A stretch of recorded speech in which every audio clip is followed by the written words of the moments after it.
ladies and gentlemen, I am the CHALL, and welcome to another NBA Fans Thoughts. Now, we're going to be discussing the follow-up from my video that's come out this particular evening on what the future holds for the San Antonio Spurs after this 10-11 loss streak record this season, and also, could Victor Wembenyama be the answer? And to discuss all this with me is Noah Magaro-George of Pounding the Rock. Noah, how are you doing? I'm great. Yeah, I'm excited to talk about Spurs basketball. I'm excited to talk about Victor Wembenyama maybe. So really happy to be here. Thank you for having me on, and I hope you're doing well as well. I am indeed. I really am. So let's get straight into this, shall we? And of course, I opened the Spurs video with this particular comment from Fansided, I believe the source was. But according to LJ Ellis of Spurs Talk, and this was the big headline that came out of that particular video, it was the fact that Victor Wembanyama, who many predict to be the potential #1 draft pick in the 2023 NBA draft, the official conversation apparently that Victor Wembanyama dominated internal conversations at San Antonio Spurs, according to LJ Ellis of Spurs Talk. That statement alone, Noah, the fact that Wembanyama's potentially dominated internal conversations at San Antonio Spurs, is he the answer, first of all? Before we focus on other potential picks, is Wembanyama the answer if the Spurs do indeed end up getting the #1 pick? I don't know if any one player is going to turn things around so significantly that they go from being one of the worst teams in the NBA to the best team in the NBA or anything like that. But he's certainly the biggest part of the puzzle for them, right? Every team needs a franchise player. You had Tim Duncan at one point. You had George Gervin at one point. You had David Robinson at one point, and even Kawhi for a little brief time before he decided to leave for, greener pastures. But he's the biggest part of the puzzle. I mean, he's a generational talent. He's a guy who I'm sure most NBA fans, basketball fans have seen. He can protect the rim. He can switch out on the perimeter. He can shoot the three ball. He can self-create off the dribble. He can get to the rim. He can shoot in the mid-range. There's not a lot of things he can't do, and he's so fluid for a guy who's 7'4". I mean, you think about this. You look at a guy who was 7'6", Yao Ming, did not move like that, could not handle the ball like that, and that guy was the #1 pick, and he was a franchise-changing player before injuries took him. And this is a guy who can move way more fluidly. He's longer. He's more athletic. He can shoot. He can pass a little bit. That's not really his strength, but there are so many things that he improves for a roster that's really devoid of top-end talent that, yeah, he is the biggest part of the puzzle. So I won't say he fixes everything, but he certainly makes life a lot easier for the San Antonio Spurs. Absolutely. I think he could definitely provide some form of answer to the long-term solution. But of course, Wembanyama isn't the only player in this particular draft, as we know already. I did mention in the video this evening there were other potential picks they could go for, depending where they are in the draft. Obviously, the Spurs, the Pistons, and the Magic, for me, were the three franchises that I felt personally were in line for that #1 pick at this current moment.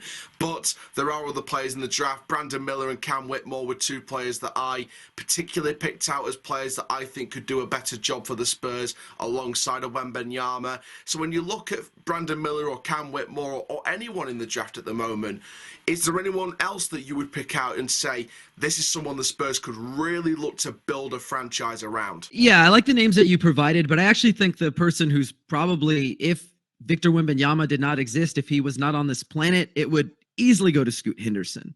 He's a guy who, at least in my opinion, is probably the best point guard prospect that we've seen in the last probably decade and a half. He can score the ball.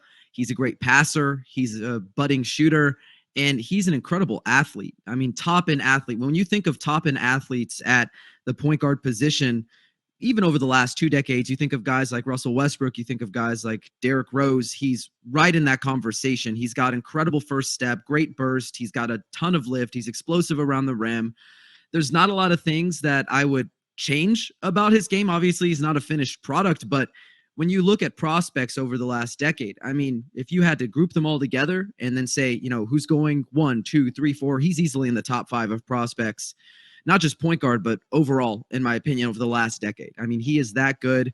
He's been competing against grown men in the G League, which is arguably the second or third best league in the entire world. So he's a good guy. He's a guy who could turn their franchise around as well. So it's not all, Victor Wembanyama or bust. It certainly has, potential that if you don't land that first pick, you can still be happy with the Scoot Henderson. Or if you don't land Scoot and you don't land Vic, you may still be very much happy with any number of guys, from Brandon Miller, who you mentioned, to either of the Thompson twins, to maybe even Nick Smith Jr. or Cam Whitmore, or even someone like Anthony Black, who also plays at Arkansas. So a lot of really good top end talent at the very top of this draft this year. So I'm not super concerned with, oh, if the Spurs don't get one or two, it's over. I don't think that's necessarily the case for this draft class at all. Yeah, absolutely. And of course, Scoot Henderson being a guard and being one of the best guards, like you said, in the past decade or so, would that then provide a risk for some of the guards that are already in this roster, the likes of Vassell, the likes of these other guards in the squad? Would you see the guard position as being one of the main focuses in the draft for Spurs going forward next season, or would you think that other positions are more of a priority in this rebuild and they could use other positions for like the free agency or the trade network, for example? Yeah, I just don't think that they're going to care too much about position.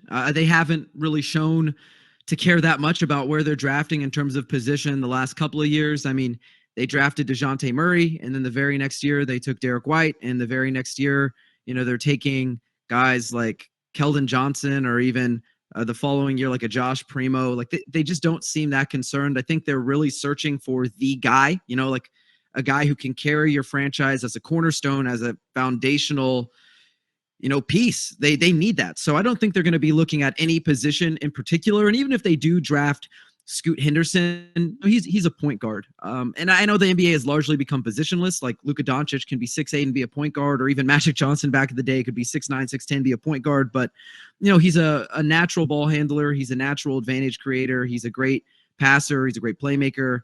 They need that. They don't really have that on this roster, and that's one of the reasons why they've struggled so much. So you look at Vassell, I think he's safe. He's a shooting guard who can slide up a position, play the three a little bit. But, Trey Jones is your starting point guard right now. Love Trey Jones. He's my guy, but he's not probably a starting point guard for most teams in the NBA. Probably not a starting point guard for most good teams in the NBA. But he can be a really good backup. And I think if you draft Scoot Henderson, there you go. You got your starter and your backup, and I'm not saying you're set forever, but you're definitely in a much better position than you are with Trey Jones starting, and a real lack of advantage creators and guys who can go ahead and get their own shot as well. So I like that pick, but we'll have to see. Again, I don't think the Spurs are going to be focused that much on individual positions, just talent acquisition. Yeah, absolutely. Obviously, the other side of bringing players in and letting people go is the trade network. Now, I spoke about a trade in this particular video. If you haven't checked the video out, it has been out for a little while now before this video comes out, so please go and check it out. But I did go over a trade as mentioned by NBA Analysis Network online, and this was a pretty interesting one that I wanted to digest in that particular video. I want to get your thoughts on that. So the trade was basically Jakob Poeltl to the Raptors, and then the San Antonio Spurs would get a 2024 first-round draft pick and Kem Birch. Now, Kem Birch has been shaky. He's put up shaky numbers the previous season. However, he would be, in my opinion, the rotational center long-term with his experience, but his shakiness and his inconsistencies. But then you go and use that 2024 first round pick if they go highly in that draft, and you get someone like an Xavier Booker, who is arguably one of the best centers in the draft picks in terms of young prospects for a long time now. So would the Spurs make that gamble? Would they make that risk of gambling Jakob Poeltl, who could be a center you could build a new team around, for a rotational center, but then a long-term center you'd bring in the draft depending how high you are in that 2024 draft? I don't think so. I think if anyone called the Spurs with less than a value of 2 first-rounders, they would hang the phone up. We've seen that from LJ Ellis. We've seen that from Mike Scotto, two reputable reporters, one person who covers the Spurs, one who covers the NBA nationally. And I don't think that's really fair value for them. I mean, even if you look at 2024, which is not that far away, the Raptors are pretty set to be good for a very long time. Pascal Siakam's arguably played like a top 10 player this year. Scotty Barnes has all-star trajectory. That's not to mention an all-star who's already on the roster, and Fred VanVleet. You've also got other pieces that are very interesting in terms of OG Anunoby. You've also got, Gary Trent Jr. Not saying all those guys will be there, but they have flexibility. They can move people around. They still have draft picks. They still have some depth on that roster. If you're offering Kem Birch and a first rounder that with that kind of talent, you're probably looking at the end of the first round, I'm hanging up the phone. And I think the Spurs would too. Yeah, I think that's fair. So staying on topic then with Jakob Poeltl, where do you think his future lies? Because, of course, he is on the lips of many in terms of the trades. However, he could be someone you could build the Spurs team around. So where do you think the future lies for Jakob Poeltl? Because we no doubt see what kind of quality player he is, but is his future lying in San Antonio long term? That's interesting. So I know that Jakob Poeltl and the Spurs, at least according to a bunch of reports, they've been talking about an extension, but the Spurs can only offer him something like 58 million over 3 years, which is below market value for him, and that's one of the reasons why he hasn't signed an extension. So if I were them, I think holding on to him unless you get that 2 first-rounders package that you're looking for, you might as well hold on to him. There's no reason to let him go. Now, you could risk losing him because at that point he's an unrestricted free agent. He can sign wherever he wants, but I think San Antonio is one of the few places that can actually offer him a substantial role where he's starting. He's playing, 25 to 28 minutes per game. He's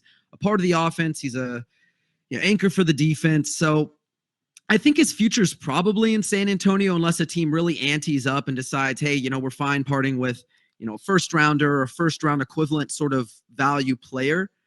I think he is going to be in San Antonio. But at the end of the day, it's up to him, right? I mean, if they don't trade him, he could leave in free agency. He could just go anywhere he wants. The Spurs couldn't match because he's an unrestricted free agent, but we'll have to see. I like him where he is in San Antonio. He's certainly not an all-star level player. He's certainly not, you're probably your third best player on a championship team, but he can be one of your most important pieces just based on what we've been able to see what he can do, right? I mean, he's a phenomenal screener, one of the better rim protectors in the NBA. You can treat him as sort of a fulcrum of your offense from the high post as a facilitator.